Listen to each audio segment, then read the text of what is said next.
কাশ্মীর পর্যটকদের স্বপ্নের নিকেতন, যাকে বলে পৃথিবীর বুকে এক টুকরো স্বর্গ।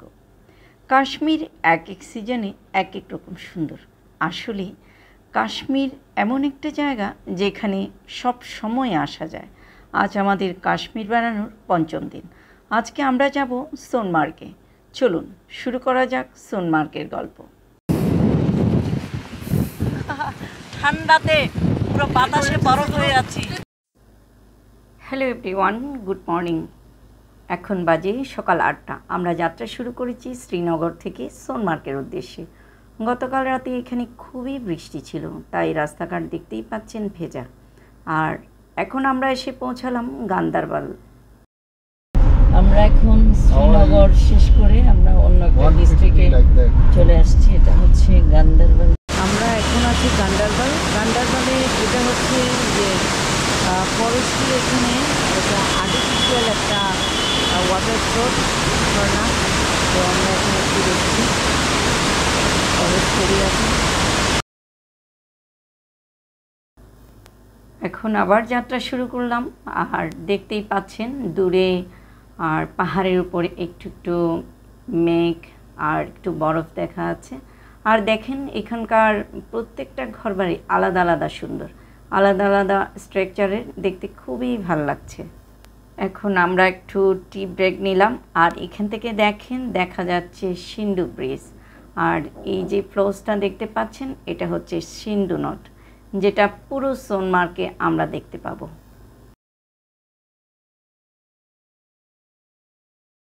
আমরা খাচ্ছি আলু পরোটা, তারপরে একটা ছোলা আর হচ্ছে coffee.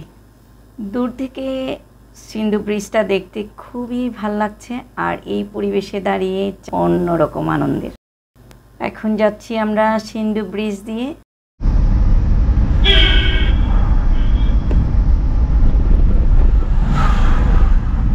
Which bridge this name is?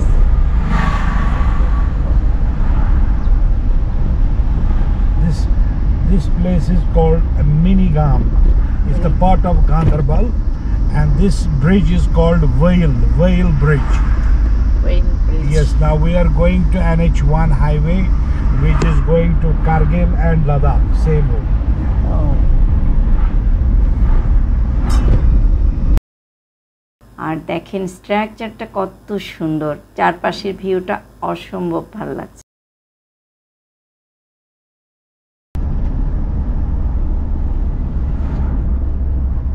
Wow.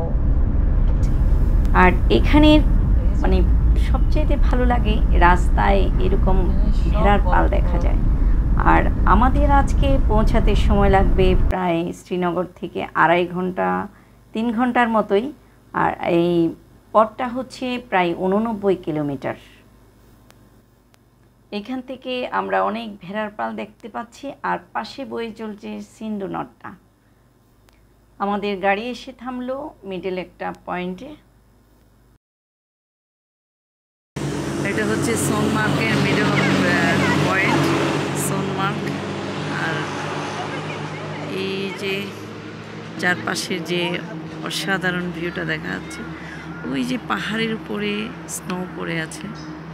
এখন আমরা একটু দেখতে পাচ্ছি। সকাল থেকে অনেক বৃষ্টি হওয়ার কারণে খুব টেনশনে ছিলাম, তো এখন ওয়েদারটা অনেকটা ভালো। Sonamarg.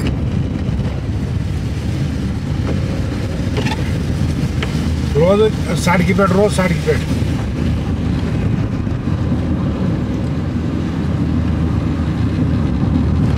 This is the tunnel opening. Oh. That side. The tunnel. Tunnel comes out. Oh, this is Yeah. that tunnel. Yes. So when did we start that tunnel? ওই যে বলছিল It's almost complete. They made a trial also. Now I think it's a finalizing. That tunnel, how long? 18 kilometre. 1 month.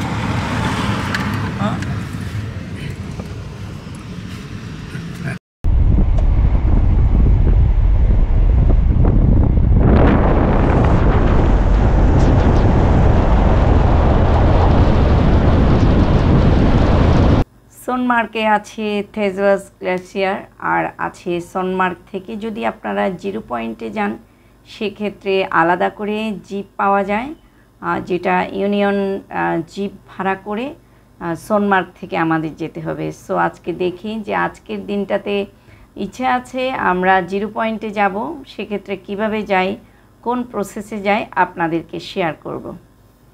আর যেতে যেতে এখানকার scenic ভিউটা উপভোগ করি, আপনাদেরকেও দেখাই, আপনারাও দেখেন যে মানে কতটা সুন্দর। সোনমার্গের কাছাকাছি আমরা এখনও হয়তো আসিনি, বাট এখান থেকেই দেখছেন পাহাড়ের উপর অনেক বরফ দেখা যাচ্ছে। এই পাথরের পাহাড়ের ভিউটা দেখেন যে কীরকম অসম্ভব সুন্দর রোড ভিউ। আর দেখেন আর দূরে এত খোলামেলা, আর প্রত্যেকটা পাহাড়ের উপরে বরফ জমে আছে আজকে। তো গতকাল বৃষ্টি থাকার কারণে মনে করেছিলাম আজকে বরফটুকুই দেখতে পাবো না, বাট ভাগ্য সুপ্রসন্ন, যেই দিকে তাকাচ্ছি সেই দিকে বরফ দেখতে পাচ্ছি, আর প্রত্যেকটা ক্লিপ আমি ক্যাচ করছি। Thajwas Glacier. Glacier that side. This is starting point, right? No, you can start by different points to start. Here's a pony ride. Yeah, pony ride. First we go Without pony, can't possible go there. long walk, long up down. যেহেতু একটা রাত আমরা সোনমার্গে stay করব, so প্রথমে আমরা হোটেলে গিয়ে আমাদের ব্যাগ ব্যাগেজ রেখে তারপর আমরা ডিসাইড করব যে জিরো পয়েন্ট যাব নাকি থাজওয়াস গ্লেসিয়ারে যাব। আমরা হোটেলে এসে পৌঁছালাম। এই হোটেলটার নাম হচ্ছে সোনমার্গ ইন। তো আমরা এখন জাস্ট এন্টার করে বেরিয়ে পড়ছি, আর হোটেল রুম ভিউ এবং প্রাইস সম্পর্কে ডিটেলস আপনাদেরকে শেয়ার করব। আর এখন চলে যাব আমরা জিরো পয়েন্টে। এখান থেকে দেখেন কিভাবে এই যে বরফগুলো দেখা যাচ্ছে। তো আমরা জিরো পয়েন্টে কত দামে পাচ্ছি, কিভাবে যাচ্ছি আপনাদেরকে ডিটেলস শেয়ার করছি। আর এখন আমরা যে গাড়িটা জিপটা ভাড়া করেছি, এই জিপের ভাড়া পড়েছে আমাদের 4,500 রুপি।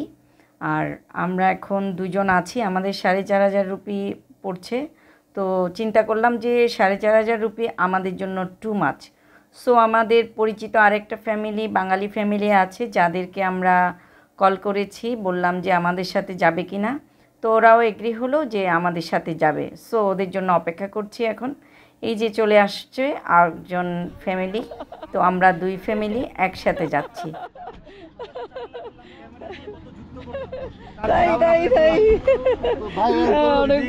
ভাইরাল করে দিচ্ছেন তো।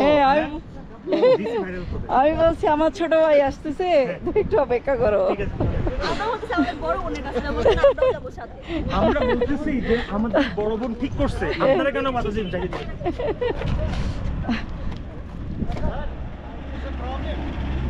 তো এখন একসাথে যাচ্ছি, দেখতেই পাচ্ছেন এই যে এখানকার ইউনিয়নের লোকগুলো অনেক ঝামেলা করছে। এখানে স্ক্যামার আছে, নাই এটা বলা যাবে না, পদে পদে কিছু স্ক্যামার আছে।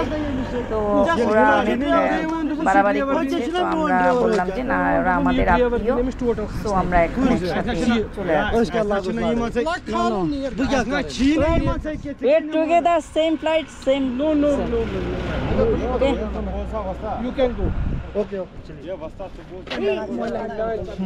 তো গাড়িতে ওঠার পরে আমাদেরকে যে চালক আছে সে বলছে আবার যে না, আমাদেরকে বাড়তি দিতে হবে। তো আমরা বাড়তি অতটা দেওয়ার জন্য স্বীকার করিনি। তো আসার পরে আমরা একে 4,500-এর সাথে আরও 500 রুপি আমরা দিয়েছি, যেটা ওটা বকশিশ হিসাবে, ওটা কোনো দাবি নেই। আর হচ্ছে আমরা এখন যাচ্ছি, যাত্রা শুরু করেছি আমরা জিরো পয়েন্টের উদ্দেশ্যে। তো জিরো পয়েন্টে যেতে যেতে আপনাদেরকে সিনিক ভিউটা আপনাদেরকে শেয়ার করি। আসলে এখানে স্বর্গীয় একটা অনুভূতি, যেদিকে তাকাবেন অসম্ভব সুন্দর। আর এসব জায়গা স্বপ্নের মতো জায়গা, যে জায়গাগুলোতে আপনি চাইলে অনায়াসে আসতে পারবেন না। তো যতই কিছু থাক, যতই বাধা বিপত্তি থাক, এসব জায়গাগুলো জীবনে একবার হলেও সবাইকে ভিজিট করা উচিত। কেমন লাগছে? Just amazing. Yes. খুবই ভালো লাগতেছে, মানে সত্যিকার লাকি লাগতেছে। আর এই ঘটনাটা ঘটছে দিদিদের জন্য। ওনারা আমাকে ফোন দিয়ে বলতেছে চলেন আমরা স্নো দেখে আসি। এদিকে আমি ঘোড়া ঠিক করে ফেলছি, এদিকে আসার প্ল্যান কস্ট বেশি তো পরে দেখলাম যে না, সবাই ভাগাভাগি করে নিলে অনেকটা কমে পাওয়া যাবে। তো প্রথমেই কিন্তু ড্রাইভারদেরকে বলবেন না যে যদি ভাগাভাগি করে আসেন, ওরা যদি বুঝে যে কোনো কারণে তোরা দুই ফ্যামিলি আসছিস তাইলে তোরা আসছে অনেক আগে তাহলে খুলে নেবে, সব খুলে নেবে, তুলে নেবে। তো আমরা এখন এসে পৌঁছালাম একটা ছোট্ট গ্রাম।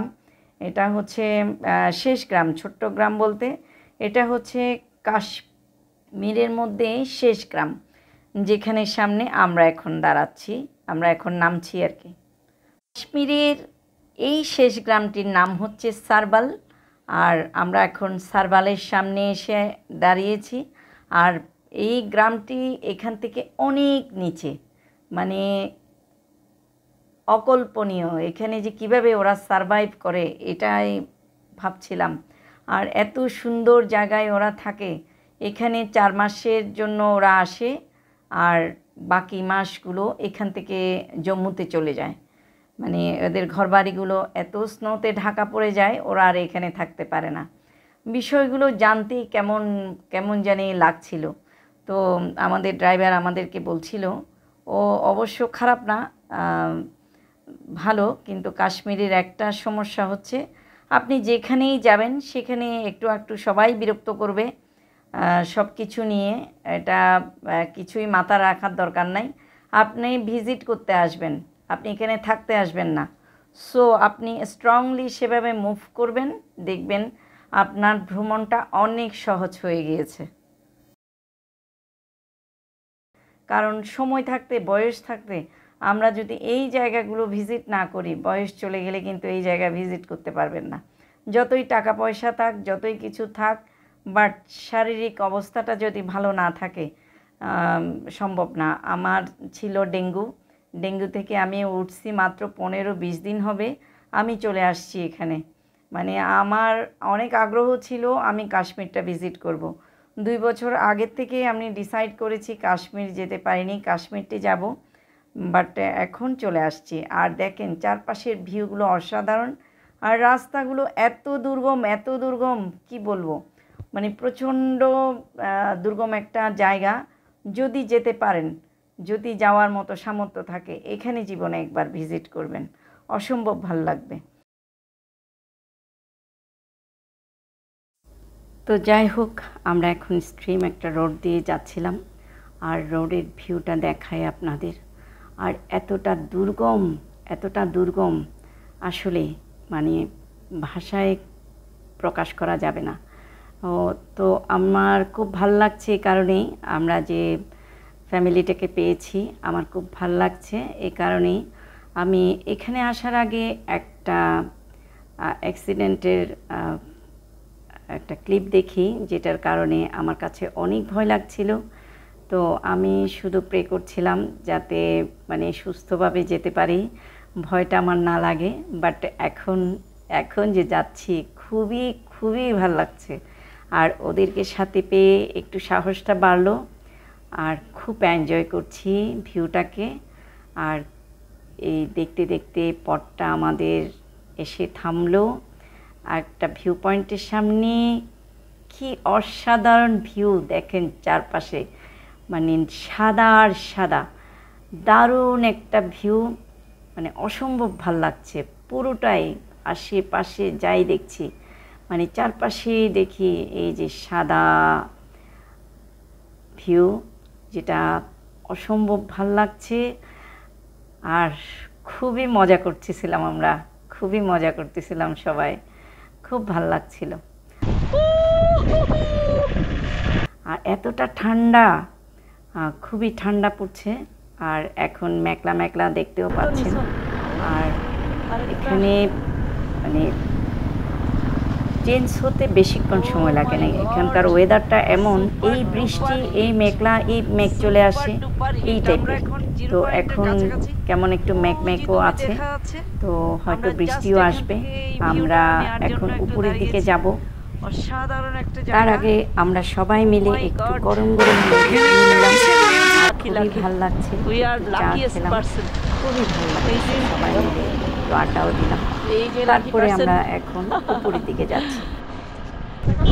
আমরা এখন যে পয়েন্টে আছি এটি হচ্ছে 0 পয়েন্ট। অসাধারণ একটা ভিউজ চারপাশটা। আজকে মানে আমরা এখানে আসার পরে কোনো বরফ দেখতে পাইনি, তো আজকে নাকি এখানে প্রথম বরফ জমলো। তো আমরা একটু উপরের দিকে যাচ্ছি। এই যে দেখতে পাচ্ছেন বরফ। My god, wow, nice view, nice view, nice view, excellent. এখানে ওয়েদারটা চেঞ্জ হতে বেশিক্ষণ সময় লাগে না, খুব দ্রুত ওয়েদার চেঞ্জ হয়ে যায়। মাই গড, ঠান্ডার কারণে কথা বলতে পারছি না। আমরা এখন উপরের দিকে যাচ্ছি। ওই যে একটু বরফ দেখতে পাচ্ছি, দেখি সেই বরফ পর্যন্ত আমাদের যেতে পারি কিনা। আর দেখেন প্রচণ্ড বাতাস, আর বাতাসের জন্য কথা বলা যাচ্ছে না। চারপাশের ভিউটা তো আরও উপর থেকে অনেক ভালো লাগছে। এতক্ষণ আপনাদের দেখিয়েছি আমি নিচে থেকে, আর এখন উপর থেকে দেখাই। আর এদিকে দেখেন, মানে খুশিতে বিপ্লব। খুবই ভালো লাগতেছে আমাদের। ওয়াও, হ্যাঁ,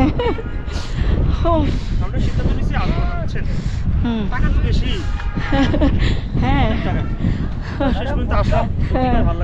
এটাই হচ্ছে ভাগ্যের ব্যাপার।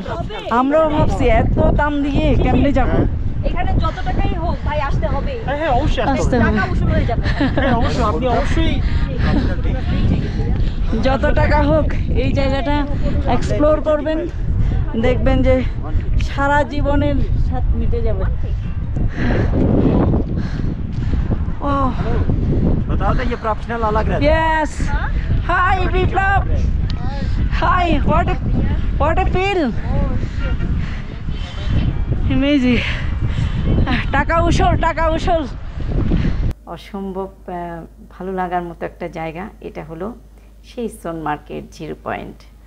আর যেখান থেকে লাদাখ, কার্গিল একদম কাছাকাছি। তো হচ্ছে আমরা এবার হয়তো লাদাখ ট্রিপটা করতে পারবো না, মানে খুবই ভালো লাগতেছে। এখন আমরা উপরের দিকে যাচ্ছি, আর এই দেখেন ভিউটা অসাধারণ, অসাধারণ। তো উঠতে এখানে প্রচণ্ড বাতাস বইছে, আর তো ঠান্ডা আছেই।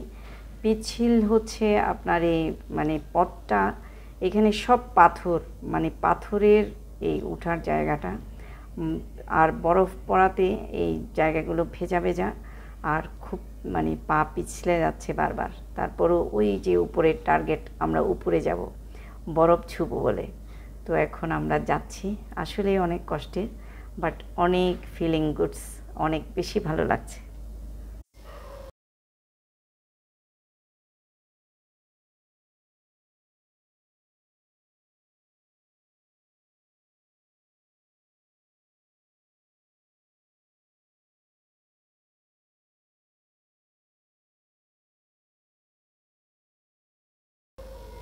অবশেষে আমরা চলে আসলাম এখন বরফের কাছাকাছি।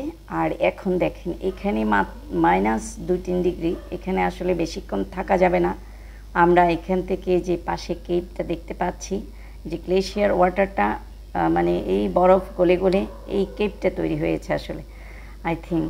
তো আমরা এখন বেশিক্ষণ থাকবো না, জাস্ট আমরা দেখতে পাচ্ছি এখানে বরফগুলো একদম সদ্য বরফ, জানি না কবে এগুলো জমেছে, তবে দেখতে অনেক ভালো লাগছে, সাদা তুলোর মতো। তো এখন আমার হাত পা পুরো লাল হয়ে গেছে। এখান থেকে এখন আমরা নেমে যাওয়ার মানে উঠতে তো একটা কষ্ট হয়, আবার নামতেও কেমন জানি ভয় লাগছে। নিচের দিকে যতবার পা দিচ্ছি বারবার পিছলে যাচ্ছে, কারণ এখানে বরফে এই যে পাথরগুলো একদম পিছিল হয়ে গেছে, আর এমন খাড়া।